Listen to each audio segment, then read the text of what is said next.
Oi, gente! Bem-vindos a mais uma aula de administração. Tá tudo bem com vocês? Espero que sim. Peguem a apostila, lápis, caneta, borracha, caderno, o que vocês usam para fazer a anotação.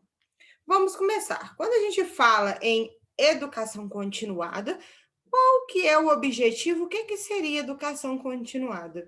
É quando o ambiente, né, de assistência à saúde promove aos seus funcionários uma educação contínua, ou seja, uma reciclagem, cursos de aperfeiçoamento, para que o profissional esteja sempre conectado nas mudanças e inovações que acontecem no sistema de saúde, tá? Então, a gente tem um conceito de educação, que educação é um fenômeno social e universal, né? É uma atividade humana necessária para a gente poder ter uma boa relação na sociedade, né? E também a gente precisa auxiliar os indivíduos no desenvolvimento de suas capacidades físicas e espirituais, né? Então a educação ela vai muito além do que só eu falar, eu ter um emprego, né?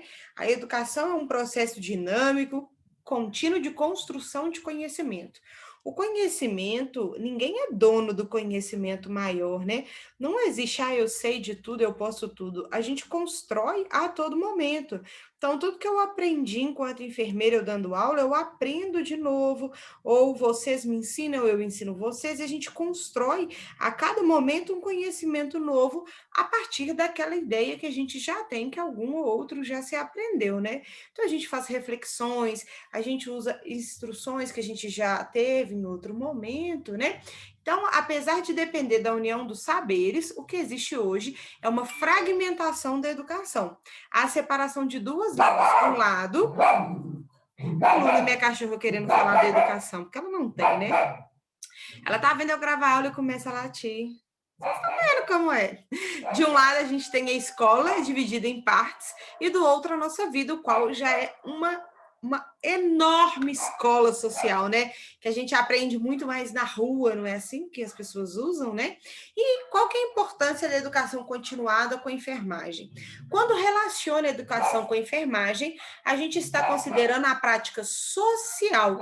Então, a gente considera que todas as ações de enfermagem estão inseridas em ações educativas, tá? Então, a gente vê a necessidade de oportunidades de ensino fundamentadas na conscientização do valor da educação por meio de crescimento dos profissionais da enfermagem, como reconhecimento deles pela função educativa no desenvolvimento do processo de trabalho. Então, é quando a gente valoriza, né, o dia a dia, valoriza o conhecimento do meu profissional.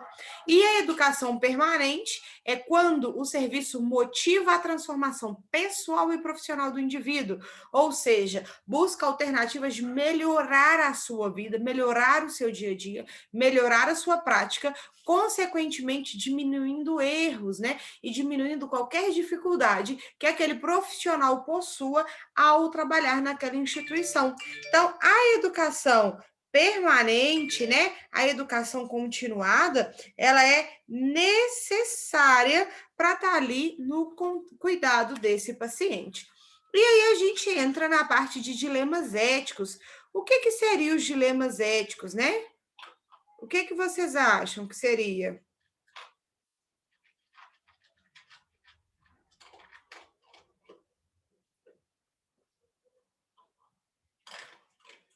Hein, gente? O que que vocês acham?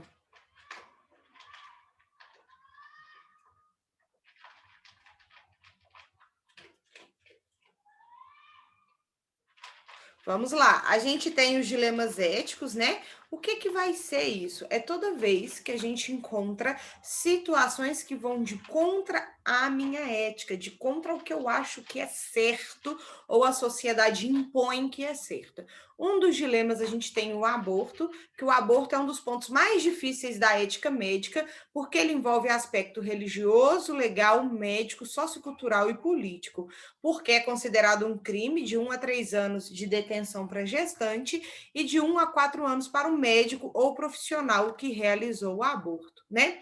No Brasil, o aborto é permitido somente quando a gravidez apresenta risco de morte para a mãe, caso de estupro e que a mulher também deseja interromper a gestação, e fetos anencéfalos. Apesar de toda essa polêmica e restrição, o número de abortamentos no nosso país é imenso. O número de mulheres que abortam de forma clandestina é imenso, né?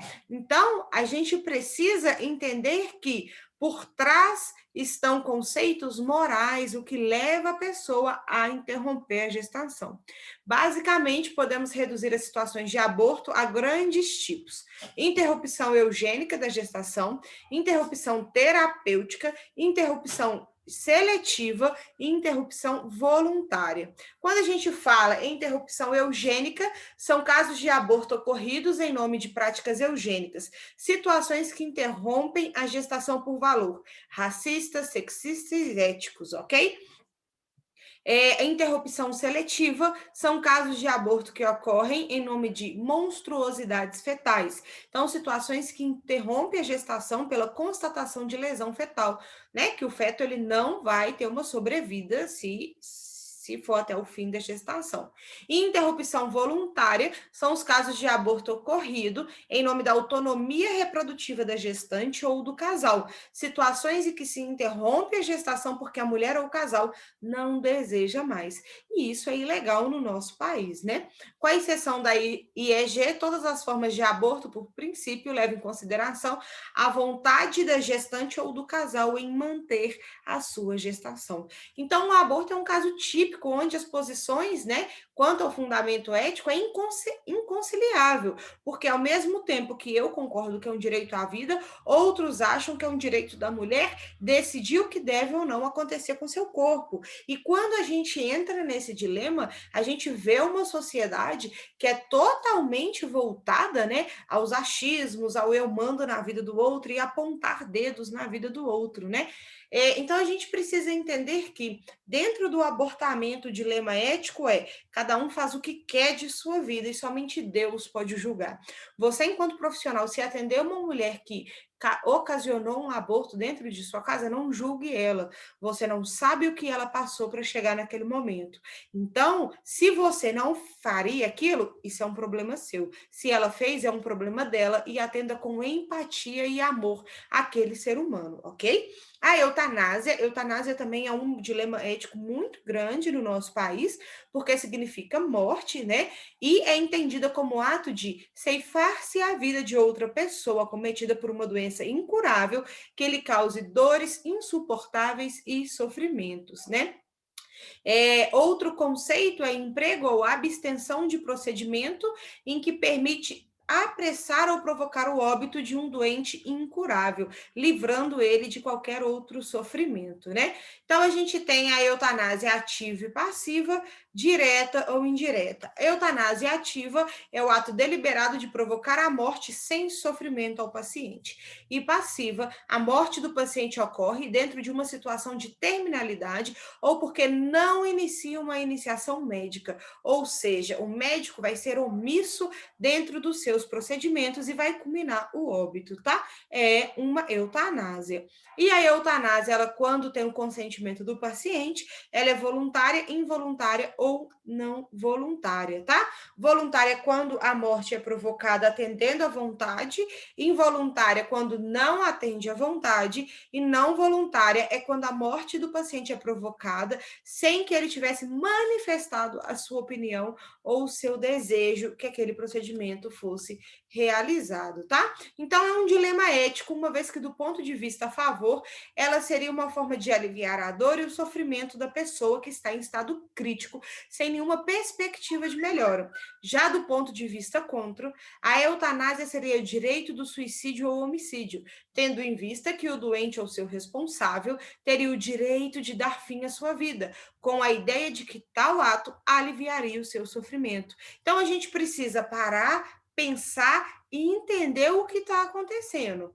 Agora, a gente tem o termo de estanásia, que é pouco conhecido e é usado na área da saúde, que é uma morte lenta, ansiosa e com muito sofrimento, através de um tratamento fútil ou inútil, né? Então, a distanásia é em atrasar o máximo possível a morte do indivíduo, usando todos os meios desproporcionais ou proporcionais, ainda sabendo que não há uma possibilidade de cura, tá? Então, a distanásia, ela vem a ser uma obstinação terapêutica com um exagero terapêutico fútil, tá? Até que ponto eu devo prolongar o processo de morrer quando não é mais nenhuma esperança de reverter o quadro? Ou seja, quando a morte é iminente? Responda para mim. Até que ponto a gente tem que prolongar a vida de alguém que não tem mais nenhum prognóstico? A gente tem a ortotanásia, que é a morte com dignidade, quando não é realizado ações fúteis e obstinadas que visam, né, postergar a morte do indivíduo, cuja doença não tem nenhuma possibilidade de cura. Então, a ortanásia, né, ela permite a morte do paciente. Então, ela está baseada na autonomia, da beneficência, não malefícia e na justiça. Então, a pessoa tem direito que aquilo aconteça com você. Então, é um ato de bondade ou gentileza, segundo o interesse maior do meu paciente. Nós temos também um dilema ético, que é a fertilização, porque muitas pessoas, por mais que tenham acesso, ainda são contra a fertilização, por problemas individuais, sociais, políticos, econômicos, legais e éticos, né?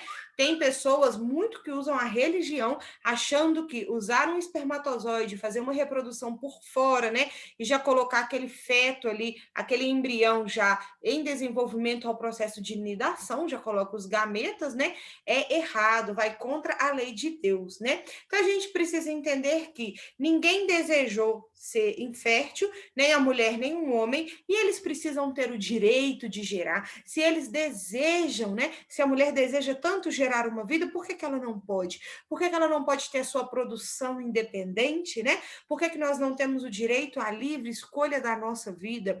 Por que a sociedade ainda entra a modo mandar o que devemos ou não fazer? Então, a maior controvérsia surge associada às primeiras semanas de vida humana, à sua natureza ontológica e estatuto ético-jurídico, sendo controvérsia e crucial o momento a considerar para definir o estatuto do embrião, à medida que baliza a tomada de posição relativamente a opções ou decisões. Então, a gente precisa entender que a pessoa deve ter direito dentro da sua vida, independente se eu concordo ou não concordo com o que vai acontecer, né? A gente tem que preservar a autonomia do indivíduo.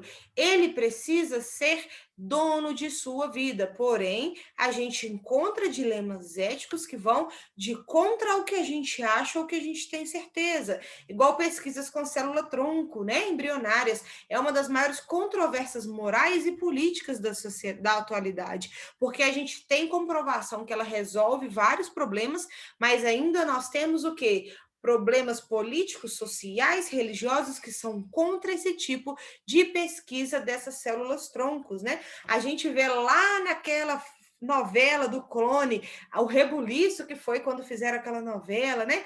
E a gente precisa usar a célula-tronco para pesquisa e terapia. Isso é regulamentado no país, mas por que não pode usar para outras ações? Então, vocês conseguem entender o que eu estou dizendo e conseguem entender que vai muito além do que eu acho que deve ou não ser na vida do outro?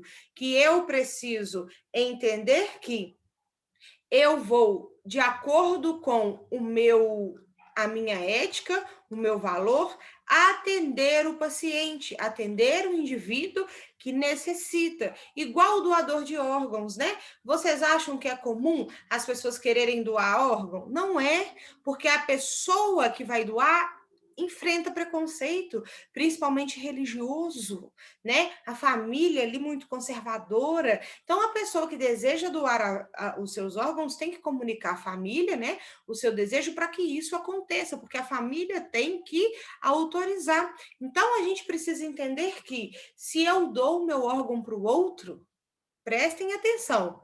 Eu vou ajudar um indivíduo a viver, eu ajudo uma pessoa. Então, vocês estão entendendo que vai além do que eu posso pensar enquanto religião, que isso é ter empatia, que isso é gostar do outro, mas a gente ainda encontra um sistema muito fragmentado, um sistema ainda que precisa pisar em ovos, porque as pessoas fazem um banzé em cima de doação de órgãos, né? Então, a gente precisa entender, eu tenho que ajudar o outro, de qual forma? Que seja na doação de órgãos. Então, o objetivo dessa aula de dilema ético é mostrar a vocês que por mais que eu sou criada, né, por mais que eu tenha uma educação, eu tenho que entender que as coisas mudam. A roda gira, né? A roda gira. A roda gigante vai girar. E a todo momento eu preciso atualizar perante as mudanças e transformações sociais. Então eu fico por aqui, beijinho e abraço para vocês.